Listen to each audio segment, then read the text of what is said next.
Hello दोस्तों, welcome back to Learning Talks. तो चलिए, काफ़ी दिन हो गए, हमने कुछ नया नहीं सीखा है। हम फिर से स्टार्ट करते हैं और देखते हैं कि आज हम क्या सीखने वाले हैं। अगर आप मेरी बात सुन रहे हैं और अगर आप इस चैनल पे नए हैं दोस्तों, तो आप चैनल को ज़रूर सब्सक्राइब कर लें और इस वीडियो को आखिरी तक ज़रूर देखें। आपको वीडियो इंटरेस्टिंग भी लगेगा, कुछ नया भी सीखने के लिए मिलेगा। और एक और बात है कि हम इस चैनल पे स्टील प्लांट से रिलेटेड वीडियोस तो डालते ही हैं, साथ साथ बच्चों के एजुकेशन से रिलेटेड भी वीडियोस डालते हैं। तो आप उन्हें भी शेयर कीजिए, हो सकता है कहीं पे किसी के काम में आ जाए।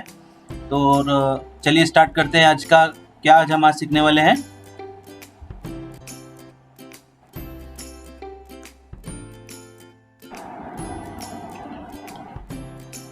तो आज हम सीखेंगे कि how to calculate tundish throughput. Yes दोस्तों, आप ही में से किसी ने कमेंट में हमारे जो दूसरे वीडियोस है उस पर कमेंट में टंडिश थ्रूपुट की बात कही थी। तो और हमने ऑलरेडी हम इस पे काम कर ही रहे थे, तो अब ये वीडियो तैयार हो चुका है। तो चलिए देखते हैं टंडिश थ्रूपुट। इसका मतलब ये है कि जो हम नोज़ल यूज़ करते हैं टंडिश का, उस अलग अलग नोज़ल साइज़ होने पे उससे कितना माल निकलता है, ये उसी से रिगार्डिंग है और उसके कैलकुलेशंस कैसे रहते हैं। तो चलिए स्टार्ट करते हैं कि हमको टंडिश के थ्रूपुट कैसे कैलकुलेट करते हैं और उसके लिए हमको क्या क्या चीज़ों की ज़रूरत होती है।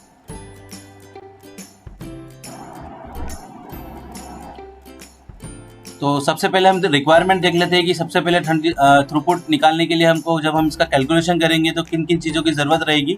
सबसे पहले है टंडिश नोजल डायामीटर, मतलब हम किस डाया का टंडिश यूज़ कर रहे हैं। उसके बाद में है फेरोस्टेटिक हाइट।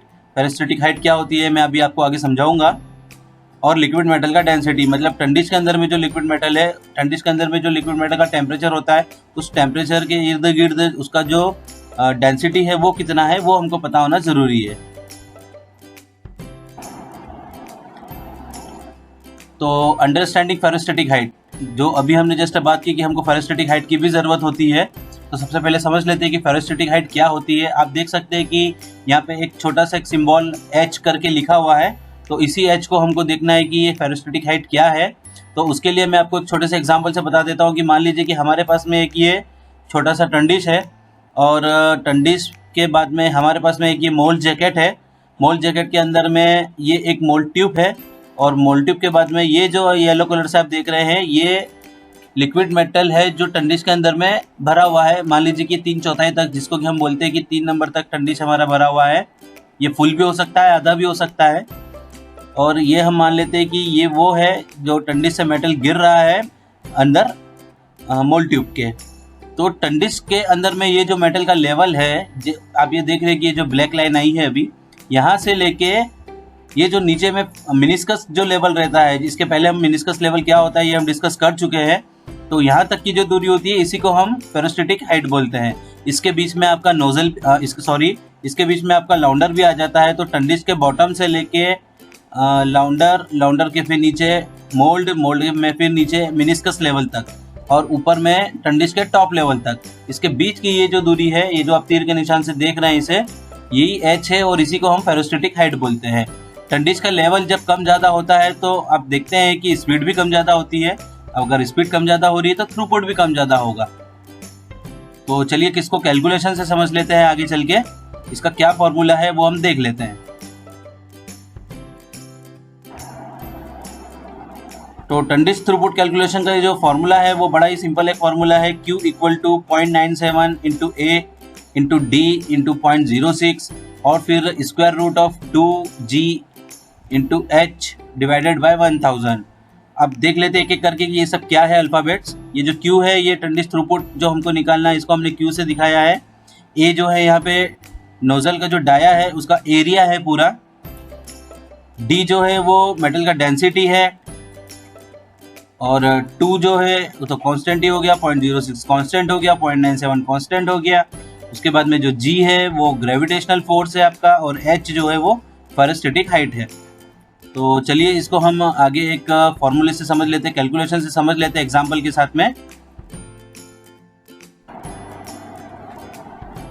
तो दोस्तों हमारे पास में यहाँ पे टंडिश के थ्रूपुट के कैलकुलेशन का एक हमने कैलकुलेशन किया हुआ है।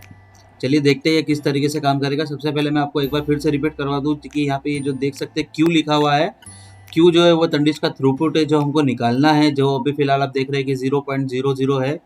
और ए जो है वो एरिया ऑफ टंडिश नोजल, मतलब टंडिश नोजल का जो बोर है उसका एरिया कितना है वो हम निकालेंगे। उसके लिए हमको डायमीटर की ज़रूरत पड़ेगी। हमने यहाँ पे ये जो छोटा डी लिखा हुआ है नोजल डाया, इसी से हमको पता चलेगा कि इसका एरिया कितना है। आपको यहाँ पे सिर्फ ये येलो वाली वैल्यू पुट करना है।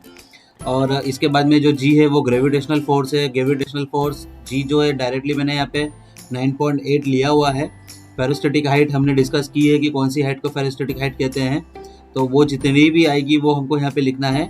डेंसिटी ऑफ मेटल जो है वो थ्रूपुट निकालने के कंडीशन में हमको यहाँ पे 7200 कंसिडर करना है। ये भी मैंने यहाँ पे बाय डिफ़ॉल्ट ली हुई है। और अब जैसे ही आप ये येलो कलर के सेक्शन में अपनी वैल्यूज़ डालेंगे दोनों, तो ये थ्रूपुट जो है वो ऑटोमेटिकली यहाँ पे आ जाएगा। तो चलिए एक बार हम ट्राई करके देख लेते हैं। मान लेते हैं कि हम 13.5 mm का नोज़ल चला रहे हैं। तो आप देख सकते हैं 13.5 हमने जैसे ही डाला और इंटर किया तो यहाँ पे नोज़ल का एरिया जो है वो 143.066 स्क्वायर mm आ गया है। सारी वैल्यूज़ आपको यहाँ पे mm में ही लेना है। और मान के चलते हैं कि हम टंडिस की जो फेरोस्टैटिक हाइट है वो कहीं ना कहीं मान लेते हैं हम कि एग्जाम्पल के लिए वो 650 जितनी है। तो जैसे हम इसको इंटर करेंगे यहाँ पे आपके पास में एक नई वैल्यू आ जाएगी 214। तो ये 214 जो है वो यही उसका थ्रूपुट हो गया। मतलब टंडिस के उस पर्टिकुलर नोजल से मैक्सिमम जो है वो 214 किलो माल पर मिनट तक निकल सकता है, अगर आपका टंडिस का हाइट 650 mm है। अगर आप इस हाइट को बढ़ाते हैं, मतलब टंडिस के लेवल को और ज़्यादा बढ़ाते हैं, तो ये आपका जो है थ्रूपुट भी बढ़ जाएगा। देख लेते हैं एक बार, हम हाइट बढ़ा के देख लेते हैं। जैसे 650 की जगह हम अब इसको 700 कर लेते हैं, तो 214 की जगह अब ये हो गया है 222। यहीं पे अगर हम टंडिस का अगर बोर अगर बढ़ा दें, 13.5 की जगह हम इसको अगर 14 mm कर दें, तो ये 238 हो जाएगा। इसका मतलब कि हर बार वैल्यू जो बढ़ाने पे, हर बार वैल्यू चेंज करने पे हमको कुछ एक नई वैल्यू मिलती है। और यही जो वैल्यू है वो हमारी है थ्रूपुट। टंडिस के नोजल से कितना मेटल निकल रहा है, ये इसी चीज़ को दिखा रहा है। एक बड़ा ही मज़ेदार इसमें कैलकुलेशन आगे कास्टिंग स्पीड का भी है। जैसे ही हम सेक्शन साइज अगर देखते हैं तो हम ये पता कर सकते हैं कि उस पर्टिकुलर नोजल पे हम मैक्सिमम कितना स्पीड तक जा सकते हैं। तो मान लीजिए कि हम अगर 100 का सेक्शन चला रहे हैं, 14 का नोजल है, हमारी हाइट अगर 700 है, तो मैक्सिमम 3.12 तक जो है हम इसमें जा सकते हैं। आप इस चीज़ का ध्यान रखिएगा कि मैंने यहाँ पे टंडिस के नोजल का वियर कंसिडर नहीं किया है। मतलब वियर से कहने का मेरा ये मतलब है कि बाय द टाइम, समय के साथ में जो टंडिस का नोजल कटता है और जब स्पीड बढ़ती है तो वो इसमें कंसिडर नहीं किया है। जैसे जैसे वो नोजल कटेगा तो वो उसका डाया भी बढ़ते जाएगा, डाया जब बढ़ेगा तो स्पीड भी बढ़ते जाएगी। तो वो चीज़ इसमें कंसिडर नहीं कर पाएंगे हम। लेकिन फिर भी आप देख सकते हैं यहाँ पे कि जैसे मान लीजिए कि 100 के सेक्शन की जगह अगर मैं इसी को 125 का अगर सेक्शन कर दूँ, तो ये स्पीड मेरी कम हो जाती है। बाकी की दोनों चीज़ें मेरी कांस्टेंट है 1.99। अब अगर मान लीजिए कि हमको अगर ये स्पीड को ज़्यादा लेके जाना है, तो हम यहाँ पे 16 का नोजल यूज़ कर सकते हैं। तो ये 2.6 तक चले जाएगा 125 का सेक्शन। चलेगा नहीं चलेगा वो एक अलग चीज़ है, लेकिन ये सिर्फ कैलकुलेशन के लिए मैं आपको यहाँ पे समझा रहा हूँ। तो आई होप कि आपको ये सारे कैलकुलेशन समझ में आ रहे हैं। और यहाँ पर जो है हम अलग सेक्शन साइज डाल के भी अपने कैलकुलेशन को एक बार क्रॉस चेक कर सकते हैं। जैसे मान लीजिए कि 110 के सेक्शन को अगर मैं 14.5 के नोजल पे अगर चलाऊं, तो मेरा 2.7 तक का स्पीड जाएगा। अगर मेरा हाइट, फेरोस्टैटिक हाइट जो है वो 700 mm है। अगर इसी हाइट को अगर मैं 650 कर दूं, तो मेरा स्पीड थोड़ा और कम हो जाएगा। तो ये पूरा कैलकुलेशन है। आई होप कि आपको समझ में आया होगा। तो ये पूरी जो शीट है मैंने लिंक दी हुई है डिस्क्रिप्शन के अंदर में, वहाँ से आप इसको डाउनलोड कर सकते हैं। और एनी टाइम जब भी आपको ये कैलकुलेशन करना हो इसके रिगार्डिंग, थ्रूपुट निकालने के रिगार्डिंग, तो आप कैलकुलेशन कर सकते हैं ईजिली। इसके लिए आपको जो है ये जो येलो सेक्शन दिए हुए हैं, इन दोनों में ही वैल्यू डालना है, तो आपका डायरेक्ट यहाँ पे थ्रूपुट आ जाएगा। और जब भी आपको स्पीड के रिगार्डिंग अगर आपको चाहिए कि कितना स्पीड जा सकता है उस पर्टिकुलर नोजल में, तो आपको यहाँ पे सेक्शन साइज वर्ड डाल देना है कि कौन से सेक्शन के हम बात कर रहे हैं एक्चुअली। अगर मान लीजिए कि 125 का सेक्शन है, तो आप देख सकते हैं कि यहाँ पे ये 2 मीटर आ गया है।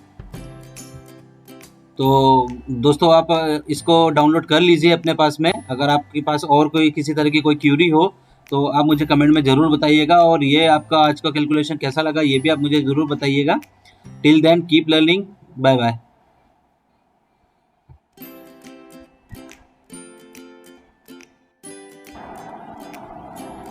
तो दोस्तों thank you for watching. Please आप इस वीडियो को लाइक कीजिएगा और कमेंट में ज़रूर बताइएगा कि आज का ये वीडियो आपको कैसा लगा। और ज़्यादा से ज़्यादा दोस्तों तक इसको शेयर कीजिएगा ताकि सभी को इस चीज़ के बारे में पता चल सके। और अगर आपके पास में कोई क्यूरी हो तो आप मुझे कमेंट बॉक्स में पूछ सकते हैं। Till then keep learning. Thank you दोस्तों, बाय बाय।